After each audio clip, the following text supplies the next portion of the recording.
vamos relacionar estresse com rinite e outras doenças inflamatórias ligadas até essa questão respiratória. Para introduzir o assunto, as meninas prepararam esse VT. Olha lá.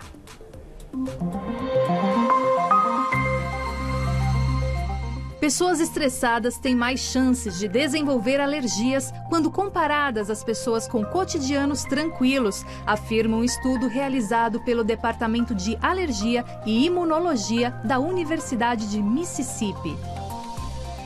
A reação alérgica está relacionada à produção de alguns hormônios durante eventos estressantes. Atualmente, no Brasil, esse tipo de doença afeta 35% da população, conforme dados do Ministério da Saúde. E quando falamos em alergias, pensamos logo em dermatites, mas a rinite é uma alergia muito associada a esse tipo de emoção, ainda que poucas pessoas saibam disso. A rinite pode ser considerada a doença de maior prevalência entre as doenças respiratórias crônicas, um problema global de saúde pública, acometendo cerca de 20 a 25% da população em geral. Mas fique atento aos sinais. Existe tratamento e controle. É preciso compreender que o nariz é um órgão de extrema importância e, por isso, não se deve deixar de tratar a rinite e habituar-se aos sintomas. Tá aí, gente. Vamos apresentar a doutora Adriana Gimenez Pim, que é otorrinolaringologista, que hoje vai falar a respeito do assunto. Doutora, bem-vinda. Eu estava até comentando com você antes do programa começar, que a gente se encontrou aqui mais cedo aqui no estúdio. O texto e o material que você me mandou, eu achei extremamente curioso e interessante, porque hoje, com tudo que a medicina conhece, formas de tratamento e medicamentos e as questões, né, de intervir nos momentos adequados, às vezes nos foge a percepção que nós somos um todo, Exato. Um eixo, e que as coisas podem estar associadas ainda que não sejam palpáveis, como o caso das emoções. Isso. Então eu queria começar o nosso assunto por aí. Como hoje, né, se você quiser tocar também nessa parte dos sintomas e como a rinite se caracteriza, como é que hoje a gente consegue uma relação entre essas doenças inflamatórias e hoje, no caso, a rinite, com o estresse, que agora desencadeado pela pandemia, está realmente acima da média. Muito obrigada pela oportunidade, Carol, de estar aqui. Tá? Uma alegria. Prazer muito nosso. Bom. Todo processo alérgico, ele vai ser uma reação do corpo equivocada e exacerbada.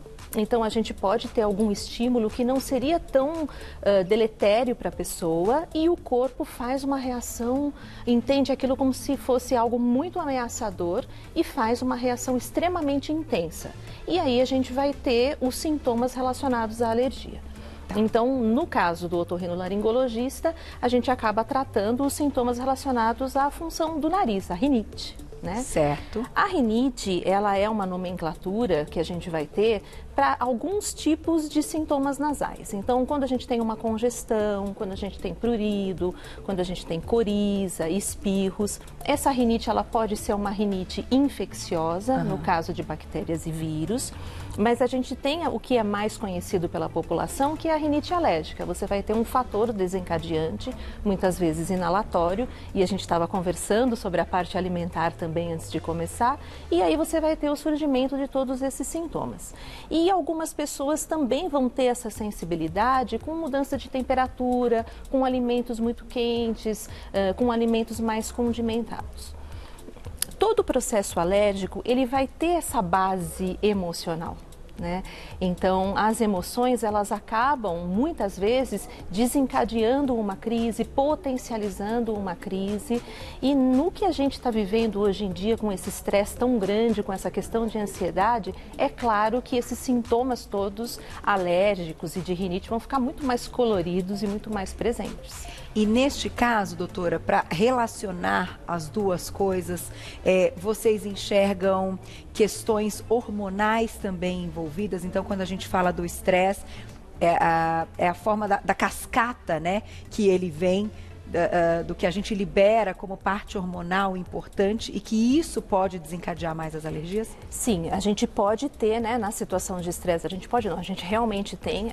O estresse, ele existe para ele preparar o nosso corpo para uma situação do que é dito na medicina de luta ou fuga. Então, você vive uma situação ameaçadora e esse corpo vai se preparar ou para lutar contra aquele inimigo, aquela situação, ou para se livrar daquela situação, sair e fugir. Então, esse corpo precisa estar no seu potencial máximo e a gente vai ter a liberação de substâncias e de hormônios que vão fazer isso. Então, a gente vai ter uma dilatação da pupila para você enxergar melhor as coisas, um aumento de frequência cardíaca, de pressão, né, uma quantidade de sangue que vai mais para os músculos.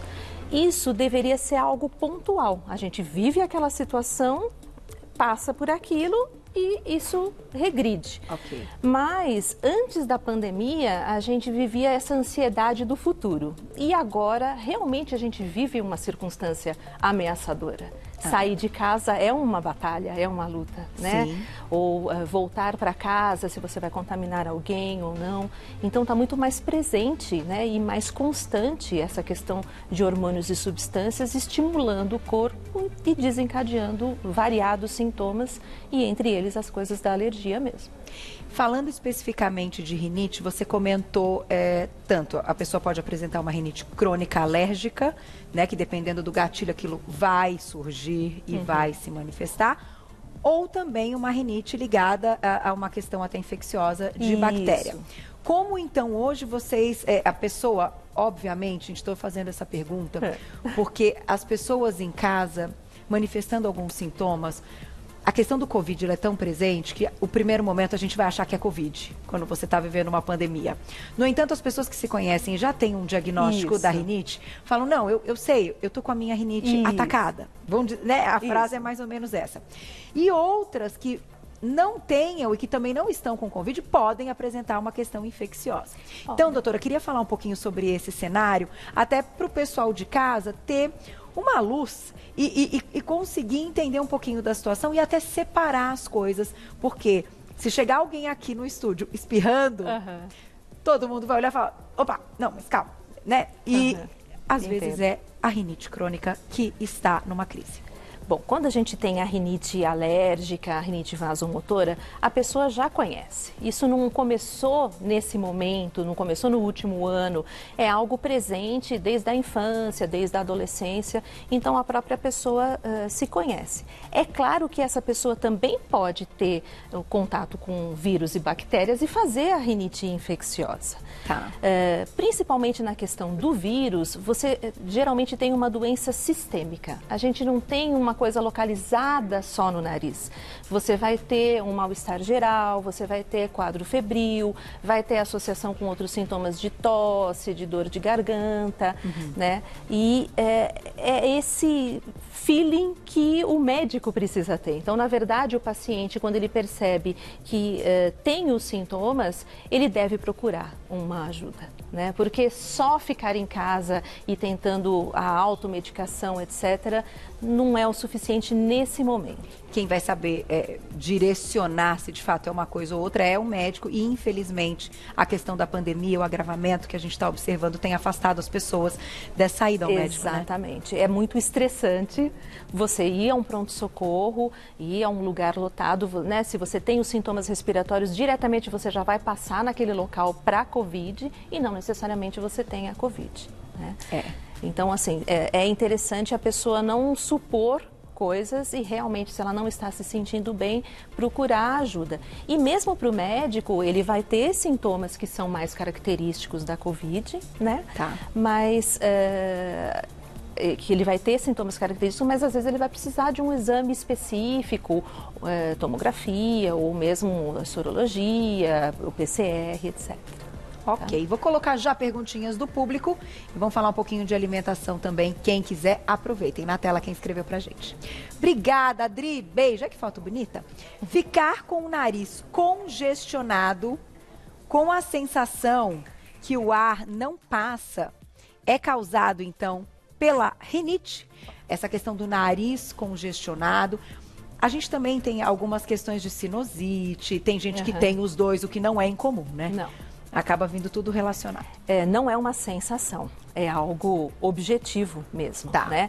Então, quando você vai ter aquela reação que a gente conversou, equivocada e exacerbada, você vai ter um inchaço, um edema dessa mucosa nasal, que reveste a parte interna do nariz, e esse edema, esse inchaço vai dificultar a passagem do ar. É muito comum as pessoas procurarem o otorrino principalmente por conta dessa obstrução. E quando você tem essa obstrução de uma maneira intensa e crônica, você pode sim fazer uma sinusopatia como consequência da rinite alérgica. Então, ter complicações dessa rinite alérgica. Então, não necessariamente a pessoa vai ter uma secreção. O fato da inflamação e do inchaço interno já é algo que vai diminuir essa sensação gostosa de sentir o ar entrando. O nariz, ele é um grande filtro, ele vai umidificar, aquecer e filtrar esse ar que está entrando e que depois vai para a parte pulmonar. Quando a gente tem esse edema, isso não acontece e todo esse funcionamento da mucosa que reveste seios da face, que reveste a parte interna do nariz, ela vai ter um mau funcionamento.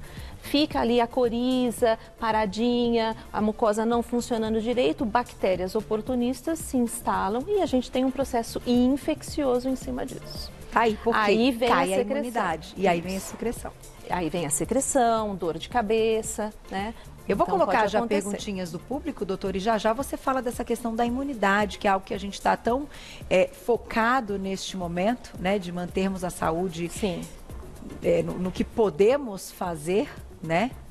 Pensando em pandemia, e o fato da alergia estar ali em crise, estar acontecendo, é algo que pode diminuir bastante a imunidade. Né? Eu diria até que o estresse seria um fator aí primordial para essa diminuição. Então, vamos supor, a pessoa tem a rinite, tem os sintomas, mas em geral ela não evolui para um processo infeccioso. Nessa situação de estresse, que o estresse vai comprometer a imunidade, uma simples rinite mal compensada, ela vai evoluir para o processo infeccioso. Sério? Então, lidar com o estresse nesse sentido é importante. Né? Perguntinhas do público, aproveitem que estamos ao vivo. Obrigada, Paula, beijo pra você. Desenvolvi rinite após uma gestação. Qual a relação desse período com a doença? Bom, durante a gestação, principalmente no último trimestre da gestação, a gente vai ter algo que é conhecido como embebição gravídica. Você vai ter um inchaço, digamos, do corpo como um todo. E é bem característico que isso aconteça no nariz também. Então, nesses últimos 3 meses, além dos desconfortos do final da gestação, né, que aí a barriga está muito grande, já tem uma limitação de expansibilidade do pulmão, a questão de digestão, né, o peso, você vai ter essa embebição no corpo todo e vai se manifestar na mucosa nasal. Então, é muito comum, no final da gestação principalmente, as gestantes virem com obstrução nasal. Dá para melhorar. Dá para melhorar esse final, existe medicamento que você pode usar mesmo durante a gestação, se esse é um caso único, né? Não tem uma infecção associada, não tem uma alteração anatômica, dá para ficar melhor. Mas é por causa da gestação. O pós necessariamente não vai evoluir para uma rinite crônica. Provavelmente essa pessoa ela já tinha a rinite anteriormente. Entendi. Isso ficou muito mais exacerbado e perceptível, né? E aí depois que ela resolveu a gestação, que ganhou o bebê, tudo, ela voltou no patamar anterior dela. Perfeito. Tem uma perguntinha que chegou também, já que a gente está falando de gestação, a respeito de amamentação. Olha lá. Quem escreveu pra gente? A Érica, obrigada, viu? Um beijo. Tenho rinite e nesta época do ano os sintomas ficam piores. Neste momento estou amamentando. Posso tomar algum antialérgico? Vamos aproveitar e falar do outono? Os pacientes voltam nessa época, né? Eu já até oriento, eu comento assim, chegou a época de Páscoa, você já lembra do otorrino? Do colega otorrino e vamos, né, fazer o acompanhamento, porque realmente a entrada do outono e inverno é bem marcante para o desenvolvimento dos sintomas. Bom, a gente atende pessoas que estão amamentando, às vezes elas estão amamentando bebezinhos de 1 ano, né, menos, e às vezes tem mães, eu às vezes recebo que estão amamentando crianças de 2, 3 anos. Não é interessante você usar medicações durante a amamentação. Tá?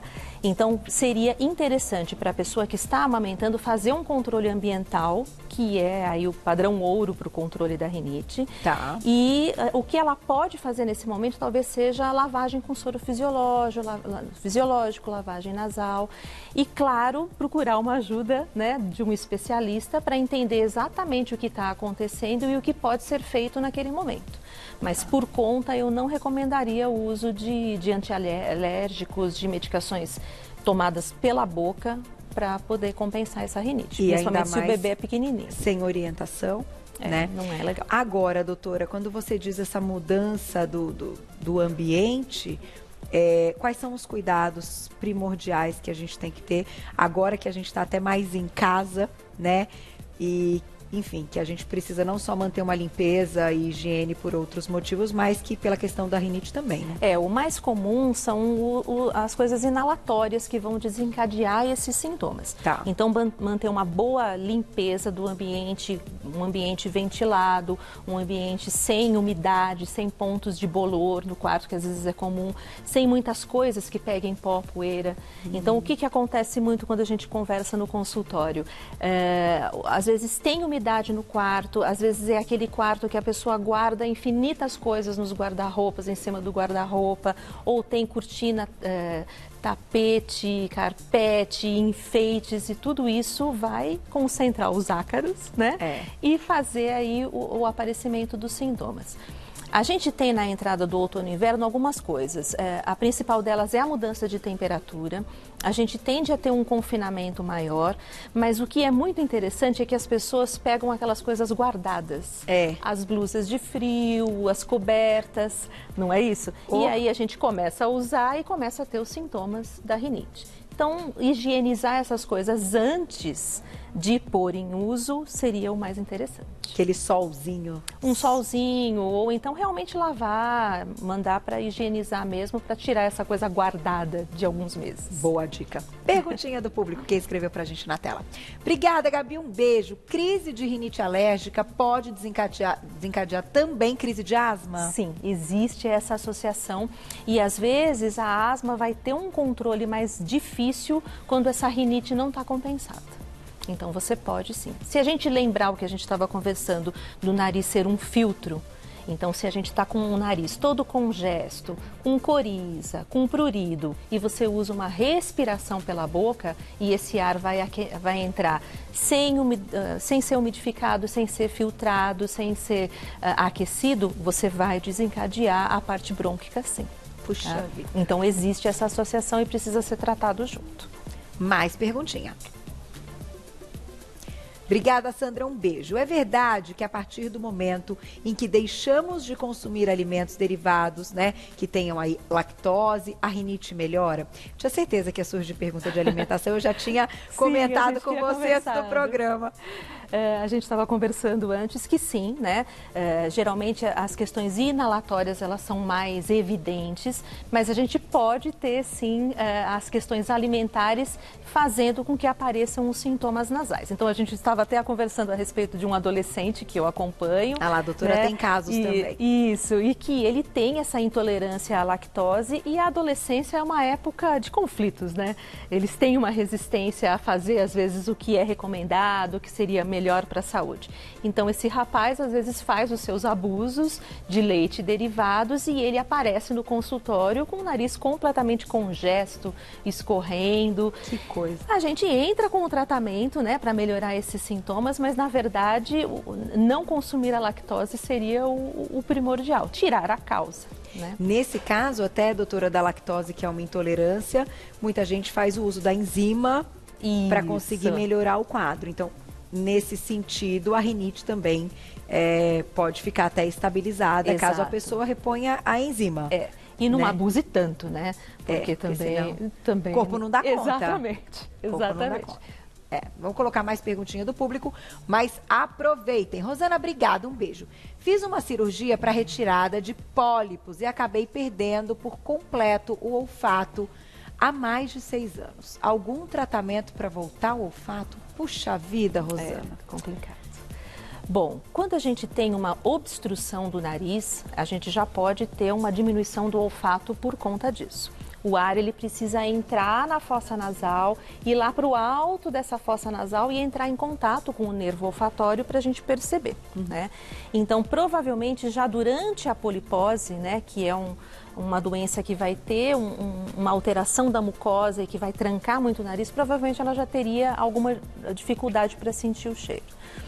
Quando você faz procedimentos no nariz, principalmente quando você mexe no septo, você pode ter como uma consequência do procedimento, não é nenhum erro do colega que faça nada disso, mas você pode ter essa lesão do nervo olfatório e ficar com comprometimento do olfato depois do procedimento. Teria que entender o que foi feito exatamente.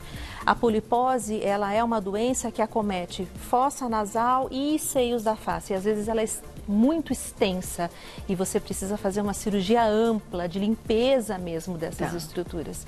E eventualmente, talvez ela tivesse algum desvio de septo, alguma coisa que precisou ser corrigido. É uma das complicações do procedimento e é algo que pode acontecer. É raro, doutora?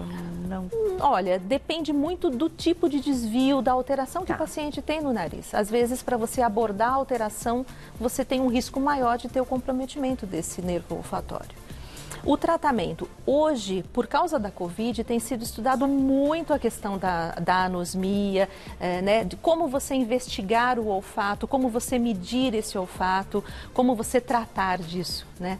Quando você tem uma lesão de nervo, é difícil você repor essa alteração, né? Mas hoje em dia existem alguns estudos sobre treinamento olfativo, que você vai usar algumas essências e vai tentar treinar esse olfato novamente, né? E é interessante ela passar com um colega para olhar esse nariz, se está tudo em ordem, se essa polipose não retornou, se não tem uma rinite que pode ser tratada, o que está acontecendo. E de repente até encontrar um jeito, né, de voltar. Eu ia até tocar nesse assunto da questão do Covid, falando de olfato e do nervo, que é uma coisa muito, muito estranha, né, doutora? Eu vou usar esse termo, porque é realmente algo muito estranho.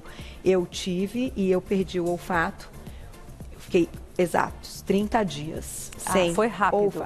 Foi, eu retornei ao programa depois do tempo previsto e eu tentava fazer os exercícios, inclusive quando a gente tem a nossa culinária com as ervas, com coisas diferentes. E como foi essa experiência de fazer os exercícios? Foi incrível, usei muito olhinho essencial também, café muito, muito, muito, e muitas especiarias que as meninas trazem para essas nossas culinárias aqui. E, enfim, é completamente desagradável você tentar e ter todo aquele esforço e saber o cheiro daquilo e você não sentir. Não perceber. No entanto, doutora, até para finalizar, queria te fazer essa pergunta. Foi algo muito marcante para mim, porque no tempo sem olfato, eu apresentei uma voz fanha, o que ficou aqui no vídeo, depois eu já tinha retornado, a minha voz continuava diferente, eu não tinha mais Covid, mas era algo unido à questão do olfato e desse nervo que você está comentando. Porque depois que o olfato voltou, a voz voltou ao normal. E eu falo dessa forma porque é algo estranho. Então, as coisas estão todas ligadas realmente a esse nervo, doutor? É isso que está acontecendo? Então, o nervo olfatório, ele vai estar lá no teto do nariz. E a gente estava conversando que esse ar precisa levar as partículas lá para esse teto do nariz. Qualquer coisa que faça uma inflamação nesse caminho, que faça uma inflamação das estruturas ao redor do nervo, que faça uma inflamação do nervo, vão prejudicar o olfato. Então, provavelmente, essa voz fanhosa era uma voz que a gente fala que é hiponasal. Não estava passando o ar suficiente para dentro desse nariz, estava mais congesto. Talvez essa congestão também estivesse contribuindo para a dificuldade para sentir o cheiro das coisas. E esse processo inflamatório todo que o vírus deixou se resolveu e você conseguiu recuperar aí o olfato. Provavelmente seria essa a ligação. A ligação entre as coisas. Tá aí, gente. Eu sei que muita gente também passou e está passando por isso, né? Então é sempre bom a gente conseguir esclarecer e procurem ajuda médica. Eu acho que essa é, hoje no Dia Mundial da Saúde, né, doutora? Sim. É o grande alerta que a gente faz aqui. Não deixa passar, o momento está difícil realmente, mas as outras coisas não deixaram de acontecer. É verdade. Infelizmente. É verdade. Vou agradecer a doutora. Para você, então, que quiser buscar, né, pelo contato, lá no Instagram, o Instagram da clínica é o @ se diz a Caixa? A Caixa, isso. A Caixa Saúde Integrativa. Opa! até falou aqui meu relógio, @acaixa Saúde Integrativa. O Acaixa, ele é com K e SH, tá? Tô frisando bem, senão parece que é a caixa. Exato. Né? Então é Acaixa Saúde Integrativa. Vocês já encontram o trabalho da doutora, podem mandar perguntinhas. Obrigada, viu, doutora? Foi um prazer conhecer seu trabalho. Igualmente. E muito legal poder discutir aí um assunto que a gente está em alta, que é a questão do nosso estresse. Volte. Combinado. Na volta, esperamos que a gente esteja com menos estresse. Um pouco mais tranquilos. Obrigada, certeza. doutora. Até a próxima.